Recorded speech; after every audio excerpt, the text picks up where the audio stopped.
제가 일출을 처음 봤을 때가 아마 그 전에 봤었는지 모르겠지만 딱 기억나는 건 대학 다닐 때였던 것 같아요.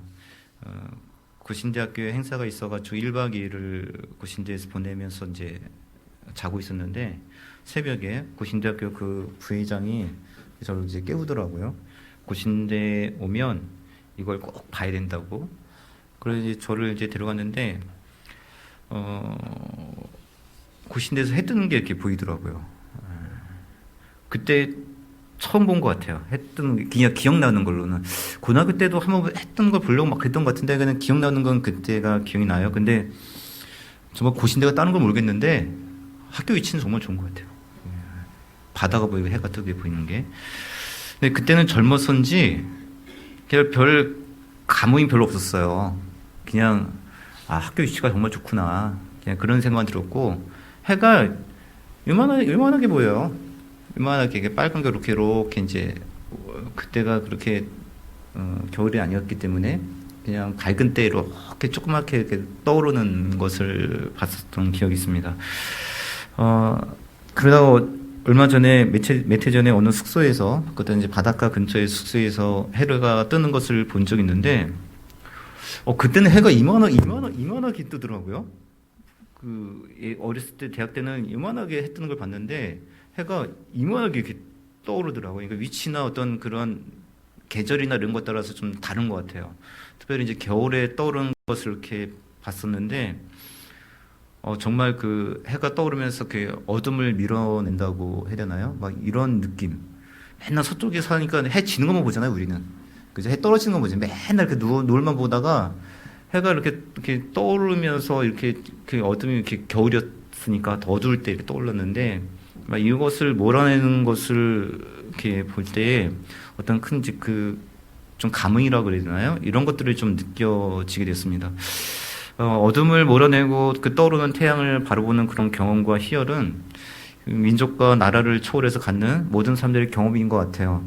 특별히 저희들보다 유대인들이 더 아마 컸을 겁니다. 왜냐하면 저희들은 집을 짓을 때도 항상 남쪽을 선호하잖아요.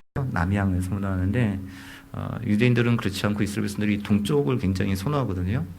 이 동쪽을 에덴의 동쪽 이런 얘기 나왔잖아요. 이 동쪽을 굉장히 선호를 하는데 동쪽에서 해가 떠오르는 것을 보면서 하나님의 어떤 은혜들을 많이 갈망했던 것으로 이렇게 보여집니다.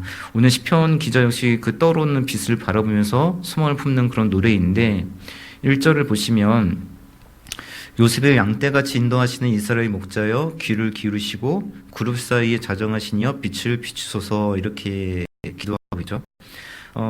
이스라엘 목자에게 빛을 비춰달라고 노래하면서 이것은 이제 이스라엘 목자를 요셉의 양떼와 같이 인도하신 분이라 묘사를 하고 있습니다.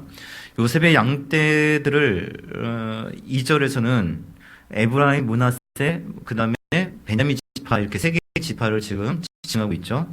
에브라임과 므낫세는 요셉의 아들들이고요. 베냐민은 요셉과 배가 같은 그런 동생입니다. 그래서 에브라임과 므낫세는 북이스라엘에 속해 있고 베냐민은 남유다에 속해 있거든요. 그러니까 요셉과 굉장히 긴밀한 관계이면서도 결국에는 지금 이 요셉의 지파들을 칭하는 것을 본다면 북이스라엘과 남유다를 다 칭하는 그런 이제 표현이라는 것을 볼 수가 있죠. 이들에게 이제 빛을 비추어달라라고 소망하는 것을 볼 수가 있습니다. 자, 이들의 상황이 어떻길래 빛을 비춰달라는 것일까? 정확히 이들의 상황이 어떤 것인지는 잘 알 수가 없어요. 이 시를 기록했을 때 어떤 시대적 상황과 분명히 뭔가 맞물려 있을 텐데 이 시편 80편은 언제 쓰였는지 우리가 알 수가 없거든요. 추정키로는 이스라엘이 이제 북이스라엘과 남유다가 이제 갈라지고 나서 북이스라엘을 이제 아수르 제국이 이제 치러 올라올 때가 있죠. 이제 치러 내려오는데 그때 이 아수르의 위협 앞에서 노래한 시다 이렇게 보는 견해가 있고 두 번째 견해는 뭐냐면 아수르가 북이스라엘을 멸망시키고 나서 이 남유다에서 같이 북이스라엘을 회복시켜 주시고 또 자기들도 구원받고자 하는 이런 제국의 그 두려움 가운데서 하나님께 은혜를 구하며 부르는 노래다라고 보는 견해가 있고요. 세 번째가 뭐냐면 그게 아니라 북이스라엘과 남유다 다 멸망한 때다. 북이스라엘은 아수르에 멸망당하고 남유다는 바벨론 제국의 멸망을 당하고 나서 포로로 끌려가면서 부른 노래다. 포로기에 노래다라고, 혹은 이제 그 바벨론에서 부른 노래다라고 보는 이 세 가지 견해가 있어요. 보편적으로는 이 두 번째 견해, 아수르가 무너지고 남유다만 남았을 때 부른 노래라고 이렇게 많이 추정을 해왔는데, 요즘은 이제 그 신학자들이 보는 견해가 좀 바뀌었습니다. 그래서 포로로 다 끌려갔을 때 북이스라엘 멸망하고 남유다가 포로로 끌려갔을 때 부른 노래가 아닐까라고 이렇게 보고 있거든요. 근데 뭐 시대가 뭐 언제인지 정확히 모르겠지만 어떤 시기를 보더라도 분명한 것은 하나는 뭐냐면 나라가 굉장히 정치적으로, 경제적으로, 신앙적으로 굉장히 절망적인 상황에 부른 노래라는 것은 분명한 거예요. 그래서 이런 상황에서 시편 1절에서 여호와, 요셉의 옥자이신 여호와께서 귀를 기울여 달라고, 지금 자기가 부르는 이 노래, 이 기도에 귀를 기울여 달라면서 간절한 기도를 드리고 있는 거죠. 그러면서 3절에서도 동일한 기도를 하고 있습니다. 3절 같이 있습니다. 시작. 하나님이여 우리를 돌이키시고 주의 얼굴빛을 비추사 주의 얼굴의 빛을 허락해달라고 지금 간절히 기도하고 있죠. 이렇게 여호와의 빛을 간절히 소망하는 이유는 간단합니다. 빛은 어둠을 물러내는 그 강력한 힘을 갖고 있죠. 그래서 그 땅에 있는 어둠은 사라지고 구원과 회복이 일어나기를 바라는 그런 마음을 갖고 있기 때문에, 그래서 이렇게 시편 기자 노래하고 있는 거예요.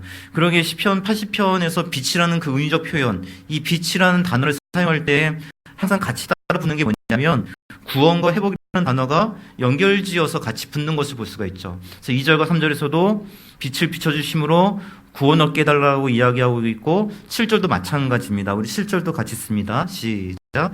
만군의 하나님이여 우리를 회복하여 주시고 주의 얼굴에 광채를 비추사 우리가 구원을 얻게 하소서. 주님의 얼굴의 그 빛으로 우리에게 회복과 구원을 얻게 해달라고 지금 간절히 기도하고 있는 모습을 볼 수가 있습니다. 그래서 주의 얼굴의 빛, 그러니까 이 빛은 여호와께로부터 말미암는 빛이기 때문에 이 빛을 임하게 해달라는 것은 뭐냐면 여호와께서 우리에게 임하여 달라는 거죠. 여호와께서 우리에게 임하여 주시고 우리에게 임하여 주신 말미암아 주님을 말미암는 그 빛으로 우리에게 모든 어둠들을 다 사라지게 하여 주시고 빛으로 오신 주님 말미암아 우리에게 구원과 회복의 은혜를 가져다 달라고 지금 소망하는 거예요. 그런데 이 시편 기자가 그냥 하나님의 구원과 회복을 구하는 것이 아니라 하나님 우리에게 오셔가지고 우리에게 구원을 주세요, 하나님 우리에게 오셔가지고 회복을 주시라고 이야기하는 것이 아니라 계속해서 이 빛이라는 표현을 같이 사용하고 있다는 것을 우리가 좀 주목을 해야 되는 거죠. 왜 이 빛이라는 거 하는 그 단어를 계속해서 사용하고 있는가? 빛은 어둠의 대조잖아요, 그렇죠? 빛은 어둠을 노래낼 수 있는 그런 강력한 힘을 갖고 있잖아요. 지금 이스라엘은 왜 이스라엘 사이에 빛이 필요하냐면 이스라엘이 지금 어디에 갇혀있기 때문에, 어둠에 갇혀있기 때문에 그래요. 그런데 이 어둠이라고 하는 것은, 어둠에 있다는 것은, 이 어둠의 특성은 뭐냐면 우리가 어둠에 있다는 것을 망각하게 만들어버리는 그런 특성을 갖고 있죠. 저는 좀 눈이 좀 약한 편인 것 같아요, 제가. 이게 뭐 시력이 안 좋다는 게 아니라 조금 그 눈에 뭐랄까요? 그런 게 좀 약한 것 같아요. 그래서 그 밝은 데 있다가 어떤 데 들어갔을 때 그 적응력이 좀 떨어져요. 다들 그러시잖아요. 이렇게 밝은 데 있다가 어떤 데 가면 다 이게 순간적으로 안 보이잖아요. 그러다가 이제 조금씩 보여지는데 저는 이게 좀 더뎌요. 그래가지고 군대에서 야간 훈련하면 굉장히 좀 고생을 많이 했어요. 길이 잘 안 보이고 친구들은 이렇게, 동기들은 이렇게 잘 가는데 저는 이게 발이 이렇게 좀 선뜻 안 내려지는 거예요. 잘 안 보여요. 잘 이 길하고 이 또랑하고 이게 잘 구분이 좀 안 되어지는 그런 부분들이 있거든요. 그래도 걔들 간 대로 따라가다가 가다 보면 그 어느 순간 이게 눈이 좀 적응이 되어져요. 한참 지나면, 나도 시간이 좀 걸리지만, 그러니까 어둠에 익숙해지기 시작을 하면 그 좀 보여요. 그리고 어둠에 있다 보면 익숙한 게 장점이 뭐냐면 더러운 게 잘 안 보이죠. 그래서 그때 이제 저희가 여름에 훈련을 했을 때가 이제 7월, 제가 7월 군번이라 한참 더울 때 이제 행군을 했었는데 수통이 물이 떨어지니까 그냥 가다가 논두렁 있는 물을 마셔요. 낮에는 못 마시죠. 밤이니까 마시는 거예요. 더러운 게 안 보이니까. 거기에 뭐가 떠다니는지 뭐가 알겠어요. 그냥 마시는 거예요. 그냥 어두우니까. 어둠의 장점은 더럽고 이런 것들이 잘 안 보이고, 그런데도 또 분간이 되어지는 그런 게 있어가지고 길을 걸어갈 수 있도록 해주는 거죠. 그래서 어둠은 그곳에 좀 익숙해지는 그러한 특성을 갖고 있어요. 그게 전부인 것으로 보여지는 거죠. 가끔은 그 나라별 행복지수에 대해서 이야기할 때 의외로 그 가장 빈곤한 나라가 행복지수가 높게 나오는 경우들이 있거든요. 그 미얀마라고 하는 나라가 상대적으로 가난한 나라죠. 상대적으로 2014년 기준 1인당 GDP가 1270달러예요. 1270달러. 그때 당시 2014년 기준으로 우리나라는 28,700달러예요. 우리나라의 23분의 1밖에 안 돼요. 그런데 행복지수도 높아요. 그리고 기부지수가 세계 1위예요. 미국하고 공동 1위. 대단한 나라죠. 3위가 캐나다. 우리나라 경제순위 9인가 10인가 그렇잖아요. 기부지수 60이에요. 60위. 우리나라 사람들이 좀 짠돌이 같아. 좀 짠돌이 애들이 좀 많은 것 같아요. 우리나라가 좀. 그 행복이라고 하는 것이 물질에 있지 않다는 것을 생각하게 되지는 그런 통계입니다. 환경과 물질이라는 것도 다 이게 사실은 상대적인 거고, GDP라고 하는 것도 상대적이라는 것을 보여주는 거죠. 아무리 높았다 할지라도 행복하지 않으면 소비가 없는 것이고, 낮은 사람들이 오히려 행복하다는 것을 보여주면서 이 모든 것들이 다 상대적인 것에 불과하구나 라는 것을 보여주는 거예요. 그렇다고 해도 아무리 그들이 행복하다 할지라도 여러분들에게 그런 생활로 돌아가고자 라고 이야기를 한다면 돌아가고 싶은 분들 계실까요? 안 계실까요? 그렇게 생활하고 싶으신 분들은 안 계실 거예요. 보통 하루 평균 노동시간이 15시간이 넘어요. 미얀마 사람들은. 고단한 삶이죠. 그리고 빚이 있으면 빚에 따라서 노예도 삼을 수 있던 나라가 이 미얀마라고 하는 나라라고 이야기를 합니다. 사실 어떻게 보면 그 나라가 행복해야 될 이유는 없어요. 저는 그런 나라로 돌아가고 싶지는 않아요. 저는 솔직히 개인적인 생각은. 그런데 왜 그들은 행복할까? 어쩌면 그들은 그런 생활에 너무 익숙해져 있기 때문은 아닐까라는 생각을 좀 하기도 해요. 그 울타리 밖에 어떤 생활이 있는지 잘 모르고 있고, 무언가 바뀔 필요도 잘 못 느끼고 있고, 바뀌는 세상이라고 하는 것이 어떤 것인지도 잘 모르고, 다른 나라의 풍섬이란 것도 모르고, 그냥 그 안에서 익숙해져 살아가기 시작을 하면 그냥 그 안에서 행복하게 살 수 있는 것이 그들의 삶이라는 것이죠. 삶은 너무 쉽게 적응되어져 있으면 그것이 전부인 것으로 알아가고 살아갈 수밖에 없어요. 이스라엘도 마찬가지입니다. 그들이 어둠이 다가오기 시작을 했어요. 공동체 모임을 하시는 분들 그 사사기를 공부하셨을 텐데 그거 다 보셨을 거예요. 이스라엘이 하나님을 떠나자 그들에게 뭐가 다가오기 시작하냐면 고난이라고 하는 어둠이 다가와요. 그 고난이 얼마나 힘들었는지, 그래서 그 고난을 그들이 어떻게 하냐면 하나님께 울부짖죠. 이 고통을 하나님께서 해결해 달라고. 그런데 점차 시간이 지나면서 그 고난과 영적인 어둠에 익숙해져 가기 시작해요. 부르짖지 않아요, 이제는. 이민족의 지배가 길어져도 부르짖지 않아요. 고통이 심해져도 그냥 그러려니 하고 살아요. 사사를 세우실 때 하나님께서는 이스라엘 그 사사를 통해서 구원하여 주셨고, 그 사사가 있는 동안에는 그 땅에 평안이 있었습니다. 근데 어느 순간 사사가 세워졌는데도 불구하고 구원도 받지를 못해요. 사사가 제 역할도 하지 못하고. 당연히 그 땅에 평안이 있을까요? 평안이 없어요. 하나님께서는 역사하시고 하나님께서 은혜 주셨고 하나님께서 세우신데도 불구하고 그 일들을 하지 못해요. 그런데 그냥 그러려니 하고 살아요.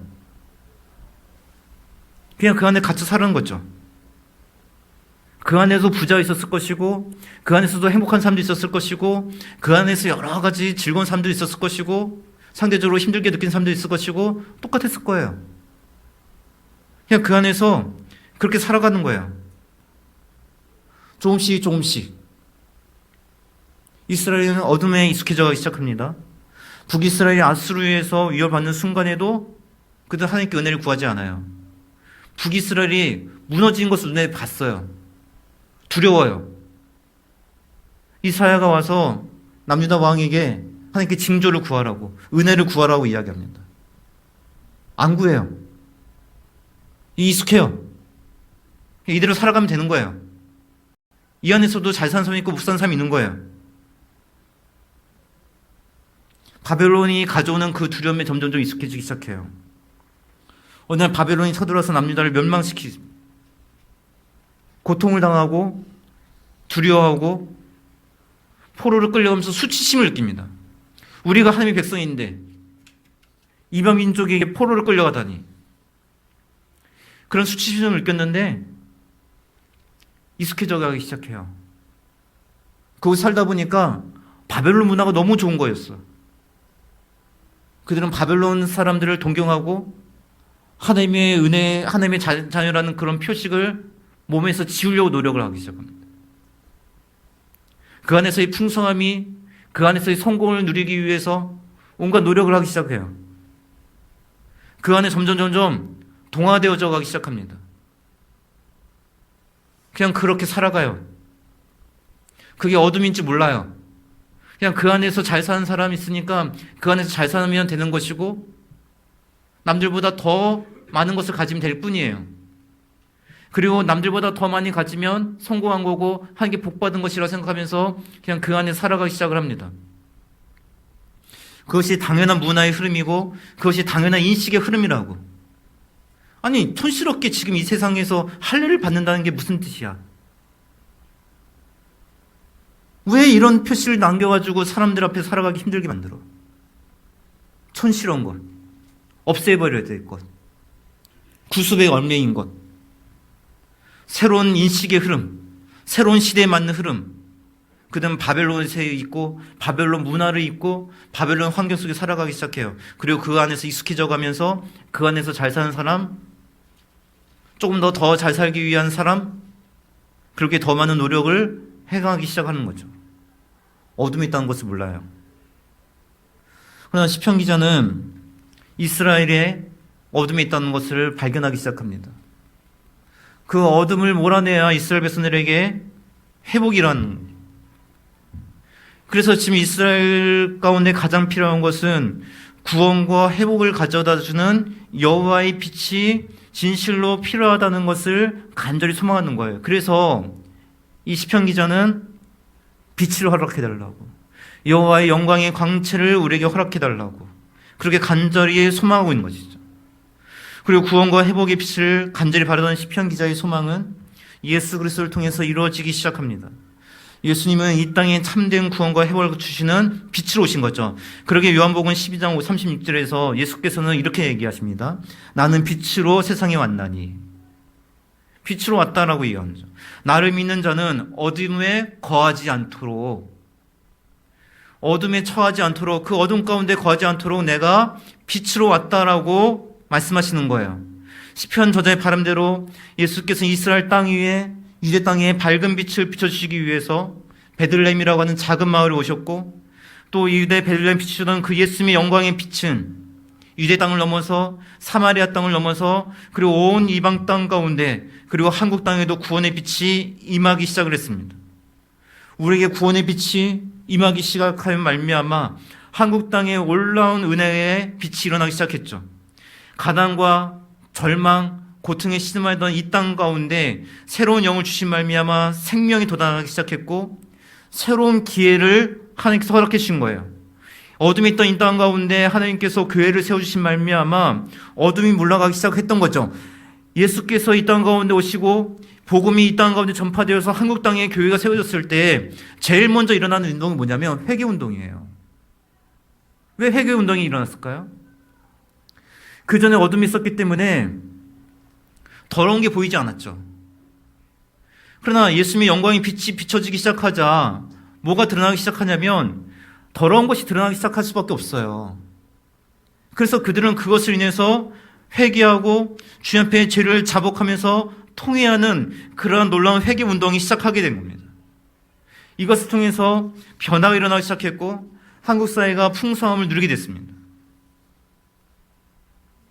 물론 이 땅에 풍성함이 들어오게 된 이유에 대해서 여러 가지 다른 요인도 있을 거예요. 과학, 기술의 발달, 그리고 우리나라 민족의 근면성, 우수성, 그리고 높은 교육열. 그래서 믿는 분들도 우리나라가 점차 이렇게 풍성해지고 풍성해진 것은 복음 때문이다라고 말하는 것에 대해서 상당히 부담스러워 하시는 분들도 계실 거예요. 안 믿는 사람들은 당연히 그것은 아니라고 이야기할 것이고. 분명 우리나라는 높은 교육열을 가지고 있어요. 대다수 대학 나왔어요, 지금. 젊은 세대들은.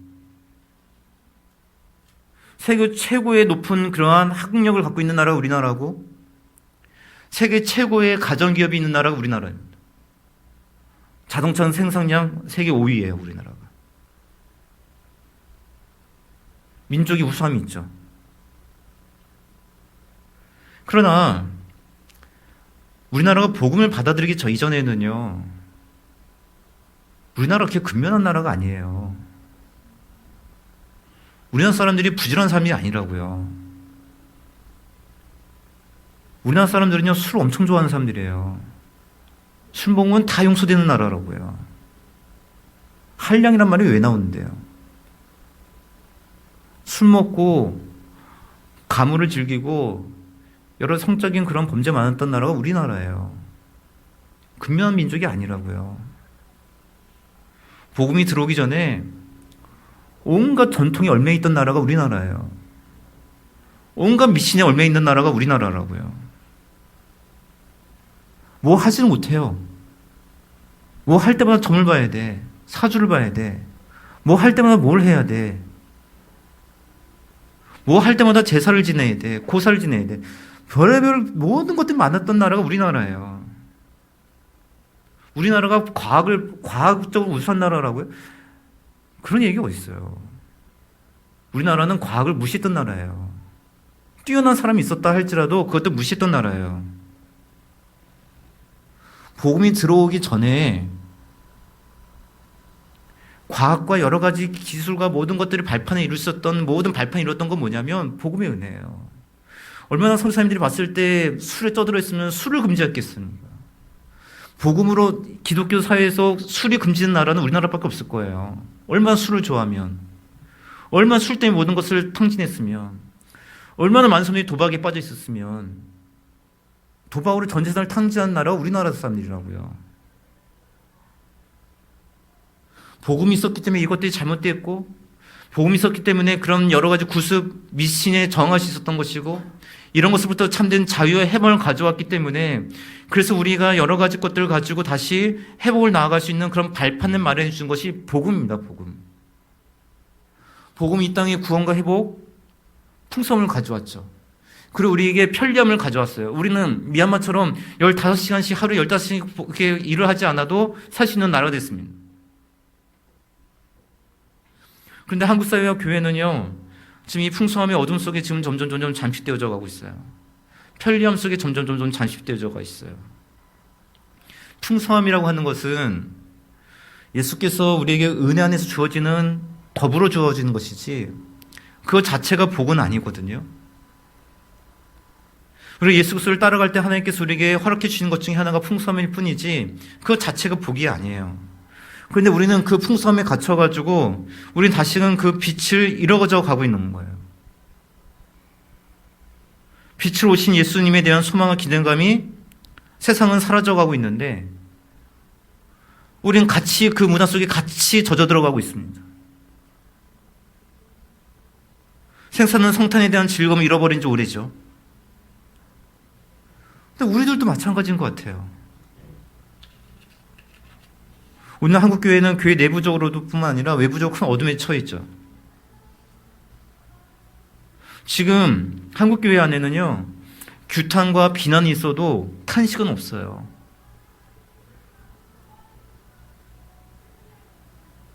세상의 인식에 대해서 여러 가지를 비판하고 비난할 수 있어도 그것을 가지고 주변에 나와서 정말 탄식하며 은혜를 구하는 그런 발걸음도 점점 사라져가고 있어요.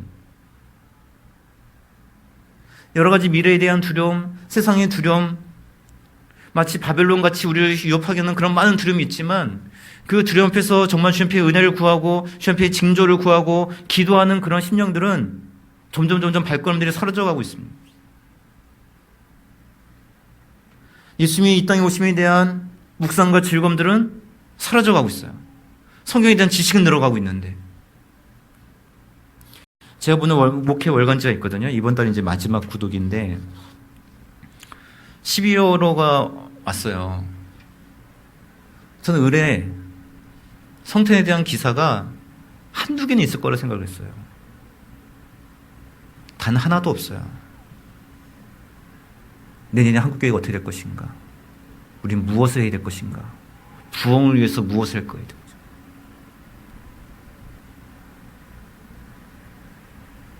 무엇을 할 것인가가 중요하겠지만 더 중요한 것은 빛으로 오신 예수 그리스도를 우리는 맞이하고 있는가가 더 중요한 거 아니겠습니까? 우리 예수 그리스도 앞에서 우리는 어떤 삶을 살아가고 있는가가 더 중요한 거 아닐까요?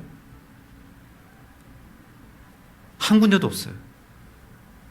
하늘에 있는 영광을, 온누리엔 평안을 가져주시는 그 빛으로 오신 예수님을 기뻐하는 교회가 아니라 너무 바쁜 일정으로 짜여져 있어가지고 뭘 준비해야 될 것인가, 새해는 어떤 것을 해야 될 것인가, 어떤 교회는 무엇을 하고 있는가, 그걸로 가득 차 있어요. 12월 달인데 우리는 무엇을 하는 것보다 예수님에서 정말 기뻐해야 되는 그러한 지금 정말 중요한 순간에 있는데, 성탄절이 예수님의 탄생일이 아니에요. 그러나 이 땅에 오시면 우리는 기뻐하고 그로 인해서 우리는 같이 그 은혜를 나누고 다시 오실 예수 그리스도를 정말 갈망하는 그러한 날이어야 하는데, 하늘은 영광이며 이 땅에 평안을 가져오신 그 예수님을 진짜 믿는다면 그 평안을 증거해야 되는 것이 오늘날 한국교회에 되는데, 비탄과 규탄만이 앞서고 있고 하나님을 두려워하지 않는 그 목사의 발언들이 나타나고 있는 게 한국교회의 현실이에요. 한국교회를 이야기할 필요는 없을 거예요. 지금 우리는 어떤 마음으로 성탄절을 증명하고 있습니까?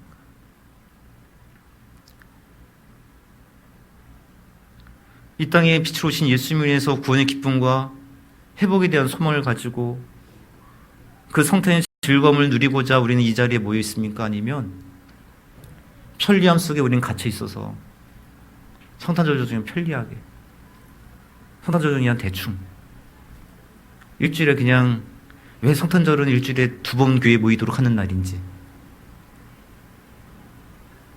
그런 심령으로 우리는 성탄절을 대하고 있는 것은 아닐까요? 올해는 발표회가 거의 없을 거예요. 여러분들은 기쁘고 즐거운 성탄절이 될 겁니다. 발표가 없기 때문에. 근데 왜 우리는 발표회를 했을까요? 성탄절에? 우리는 왜 성탄절에 발표를 해왔을까요? 교회가? 아기들 재롱잔치를 보기 위해서 그랬던 걸까요? 어른들이 재롱잔치를 하기 위해서 그랬을까요? 예수께서 이 땅에 오신 것을 기뻐하고 그 기쁨, 즐거움들을 같이 나누기 위해서 우리는 그런 것들을 발표했던 것은 아닐까요? 왜 우리는 같이 즐거움에 가지고 음식을 가지고 준비해서 모이는 걸까요? 같이 대접을 하면서 기쁨을 나누기 위해서 우리 모이는 것은 아닐까요? 같이 무언가 기쁨을 주고 즐거움을 주기 위해서가 아니라 해오라고 하니 최대한 돈이 안 드는 걸로, 해오라고 하니 최대한 간단한 걸로, 해오라고 하니 남들이 먹든 말든 그냥 형식적인 걸로. 성탄의 즐거움은 무엇입니까? 빛으로 오신 예수 그리스도의 그 즐거움이라고 하는 것은 무엇입니까? 하늘의 영광이고 서로 믿는 자들에서는 서로의 간에 기쁨과 평안을 나누는 것이 성탄절의 의미인데, 그 즐거움과 기쁨을 공유하고자 하는 마음들은 사라져버렸습니다. 어쩜 우리나라가 한국 기부문화 62에 맞는 것처럼, 거기에 걸맞는 것처럼 나누는 것, 즐거움을 같이 공유하는 것, 여기에 대해서는 점점 사라져가고, 편리함, 이 땅에 갖고 있는 그 문화의 즐거움, 편리함, 이 땅의 문화에 갖고 있는 그 간단함, 형식적인 것, 거기에 우리가 익숙해져 가고 있는 것은 아닐까요? 우린 정말 예수 그리스도 안에서 주신 그 빛의 기쁨은 즐거움들을 우리는 누리고 있습니까? 아니면 점점 우리는 어둠 속에 잠식되어져 가고 있는데 어둠 속에 있다는 것조차 모르면서 우리 성탄절을 보내고 있는 것은 아닐까요?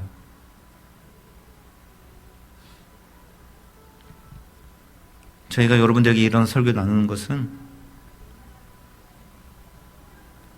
빛으로 오신 예수 그리스도를 같이 기쁨으로 이번 한 주 준비하면서 여러분이 뭐 발표를 준비하라 이런 뜻이 아닙니다. 그 마음의 기쁨을 회복하시고 그 마음의 기쁨을 같이 나누고자 하는 마음으로 같이 성탄에 임하시고 그날 세례를 받으신 분이 계시기에 기쁨으로 같이 축하해주고 자녀들이 같이 이 안에서 준비하고 발표한 것도 있으면 같이 즐거워해주고 격려해주고 음식을 준비해오든 또 이렇게 포장을 해오시든 성도들이 이것을 먹으면서 즐거워할 것을 기대하는 마음을 가지시고 준비해 오시고 그래서 하나님께는 영광이며 모인 자들에게는 기쁨이 즐거워질 수 있는 그런 성탄의 은혜 그리고 그 기쁨이 여러분 주변 사람들에게도 전염되어져서 세상은 점점 성탄의 즐거움이 사라져 갑니다. 그냥 하루 쉬는 날 연말에 바쁘게 쉴 수 있는 그런 날 그런 식으로 인식되어져 가는 그 날 속에서 성탄의 기쁨과 즐거움들이 다른 사람들에게도 증거가 될 수 있는 그런 귀한 삶들이 되어주시길 그래서 성탄의 즐거움과 기쁨을 함께 누리시는 성도들이 되시길 주님의 이름으로 부탁드리겠습니다. 그러니까 찬양같이 부르시면서 영광의 빛, 그 예수 그리스도의 찬란하고 아름다운 영광의 빛이 우리 10년 가운데 임하도록 온 세상이 캄캄해서 참 빛이 없었지만 예수 그리스도로 인해서 그 빛이 이 땅 가운데 나타났기에 그 빛이 우리 10년 가운데 온전히 비춰지기는 그런 은혜가 임할 수 있도록 우리가 찬양같이 부르시면서 우리 주님 앞에 기도하며 나가도록 하겠습니다.